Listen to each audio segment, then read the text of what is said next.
the Public Safety and Recreational Firearms Use Protection Act, newspeak for the federal assault weapons ban. Now, I'm going to be both sides today. So here we go. Claim: each banned characteristic had the following characteristics: not commonly used in designs solely used for hunting, and the banned items serve to make a weapon potentially more dangerous. We're going to cover that in a minute. The reality was that the banned weapons were commonly found in use by criminals, so this idea was to deprive them of those weapons or the characteristics they found most attractive. And exempted weapons that were commonly used for recreation.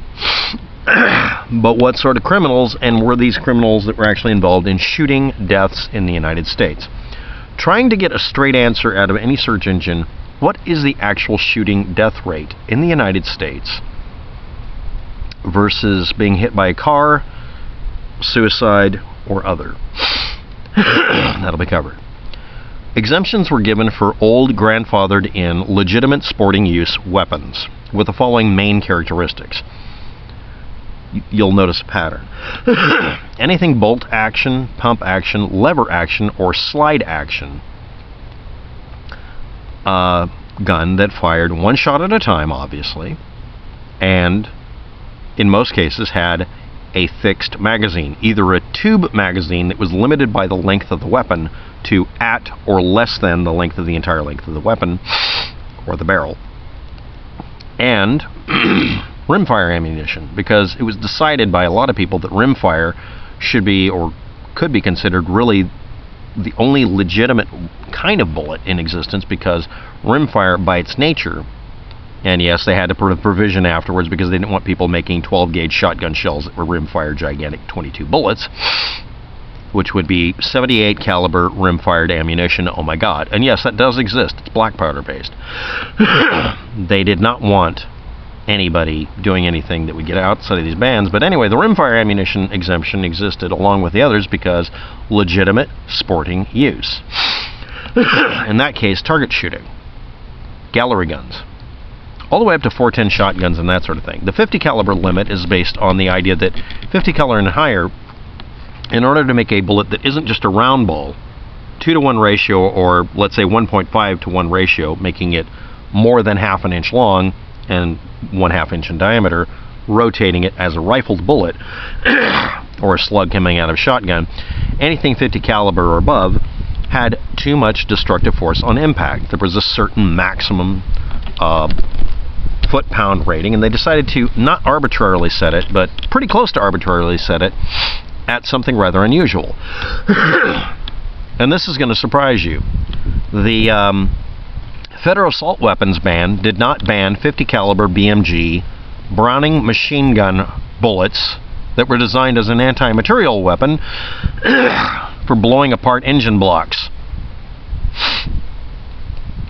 So as far as assault weapons bans, not banning a bullet that was literally defined, or easily would be defined by most people, to be an assault round, since it's essentially a 5-inch long, whatever, depending on the length of the bullet, 12-gauge shotgun shell, full brass, neck down from the 3-inch point, so it would actually fit into a shotgun, down to a 50 cal bullet with this super tanker sized container that you could put propellant in.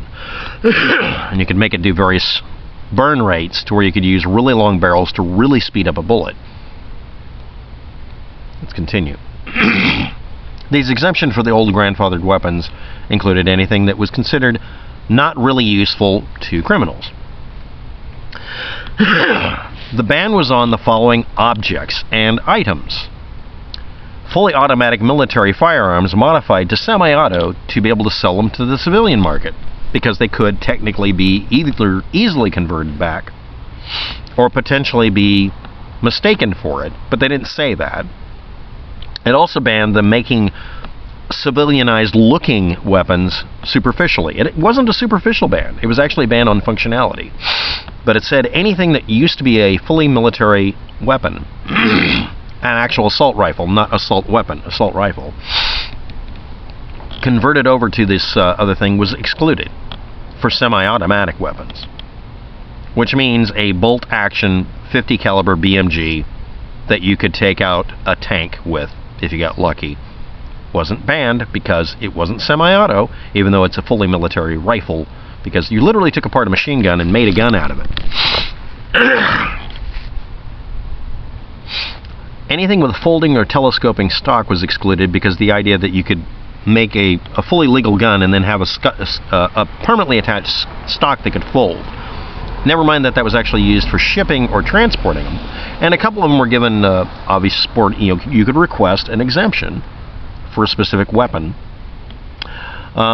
Anything like a barrel shroud or anything else that would make it easy to grab the fore end, the muzzle end of a gun, and hang on to it with two hands.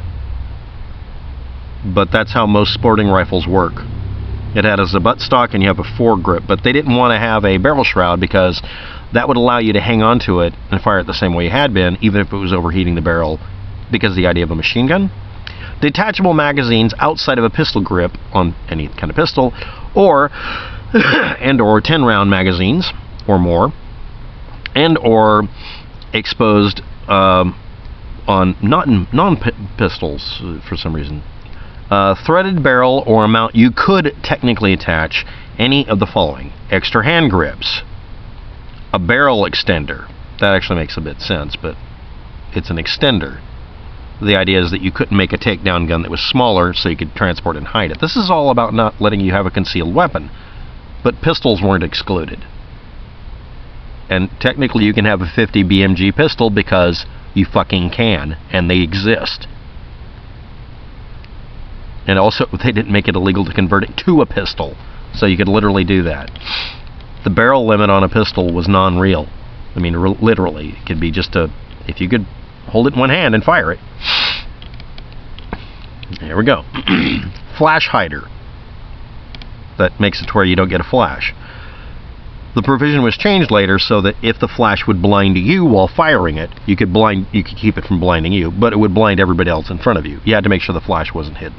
Okay, that makes a little bit of sense. Silencers or suppressors. Okay, that actually makes a little sense, except all it does is it doesn't really help anything downrange if you're actually shooting somebody. But okay, I mean, these are not really affecting much. Bayonet mounts, excuse me. They don't want you to put a spear point on a gun barrel. Grenade launcher. That's actually just a flare launcher. It's just a big tube to put in, literally a flare gun flare, but technically it could also be used to fire grenades, so they had to outlaw it. That actually kind of makes some sense, because the thing could be used for both. Muzzle brake or compensator to reduce recoil, or flip-up factor. One of them is recoil where it jams you in the back. The other one's the other quote-unquote recoil where the barrel goes up. This is actually very useful. It allows you to fire consistent shots at a range. What would this affect in a shooting? You could shoot repeatedly at somebody? Okay. Rifle or shotgun revolving cylinder magazines. And also they wanted to get rid of any magazine you could attach and detach, unless it was just a 10-round magazine, and the only magazine for the weapon, it had to be 9 rounds, 1 in the barrel. So you'd have 10 round max, and you'd have to change out your magazine. And they wanted to also get rid of detachable magazines, so you have to sit there and reload. Do not allow the operator's trigger hand to be directly below the action. Most traditional hunting rifles have operator's trigger hand behind the firing action, so we don't want it directly underneath it in Oregon. This is a late model version of this happening in the state of Oregon. That's why one of the reasons I'm doing this video. Assault rifles and assault weapons are normally not used in crimes. The 2004 expiration date for all of this shit led to an immediate violence level increasing in Mexico because they are used in Mexico. Drug cartels do use semi-automatic and fully automatic weapons. A lot. The ban didn't seem to affect gun crime rates in the United States. The actual rates. I'm going to tell you about my adventure trying to find out what they are in a minute. But in the United States, this is the statistics for the actual shootings in the United States. I'm just going to get this done real quick here. 10,000 to 15,000 murders per year since the year 1999. It goes up and down, but it's been increasing somewhat. So is the population. 2012 firearm-related homicides. 6,371. Handgun out of 8,855 total. The majority of them were handguns, not assault anything. 2010, it was 358 rifle-based killings and 6,000 handgun shootings. And unspecified weapons, 1,940. The actual total number of incidents in the USA per year is what I had to look up. Not school shooting, mass shooting, cop shootings, or for some reason this inserted itself, toddlers shooting people. Shooting, United States, per year, and you have to put a dash in front of mass, school, police, and toddler to get it to give you these numbers that I'm going to give you. I already have given you. 28,663 in the year 2000 versus 40,000 approximately in the year 2018. Firearm deaths. During the entire time in 2000, it was 60% were suicide. Now it's up to 70% suicide rate. And again, the absolute mind-fucking majority of them aren't rifles or assault weapon or assault rifle. Unless you're in Mexico. Because they have a real-world mobster problem. They have real organized crime. The rest of the world, the percentage of homicides is 60%, and it's 40% suicide. How many gun owners are there in the United States? 42 U.S. states do not ban or regulate magazine capacity. 9 do. They're listed below. Some restrictions exist in cities and regions. Maine and Oregon have a 5-cartridge limit on auto-loading, or semi-automatic, weapons for hunting. Best practices if you're going to make a gun. 10 round for semi-automatic and center fire and pistol. 3 to 7 shells for a shotgun. Just make it 3.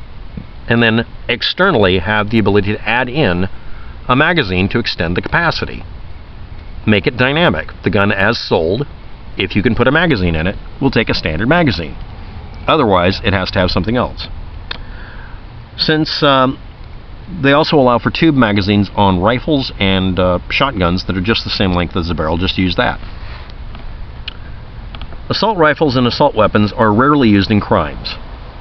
The expiration date after this all sunsetted showed that there was no real effect of it. Restricting the equipment didn't do much, except when it was lifted, a bunch of Mexicans got extra equipment. That's something that's actually documented. It's not some sort of covfefe thing. Do not allow the operator's trigger hand to be directly below the action. Most traditional hunting rifles have them behind the action. This is actually a superfluous bullshit rule that we have in Oregon. Now, what is the actual thing you're trying to accomplish? Death rate per capita for looking up for shootings, or giving the statistics per year. It's around 10,000 people actually shot. How many people are hit by drunk drivers? Outlaw the drinking for them, or outlaw their driving? You pick. I say both. You can't drink and you can't drive anymore because you're an irresponsible dick. When it comes to guns, if someone's an irresponsible dork, don't let them have a gun. If they're mentally ill, don't let them have a gun. If they're suicidal, don't let them have a gun. I don't know how you're going to enforce it. It's not a bad comparison. I think we're focusing on something that we can make laws about so that we can get publicity. Otherwise, I wouldn't have to exclude toddlers and Black Lives Matter results to try to find out the actual gun homicide and suicide rate. You're more likely to kill yourself with a gun than in a perpetrator. You're more likely to be killed by yourself than an opponent. Guns don't kill people. People who own guns kill themselves. The vast majority of people who own guns in the United States don't hurt anybody with them, and the vast majority of crimes are committed with pistols, not rifles. Thank you.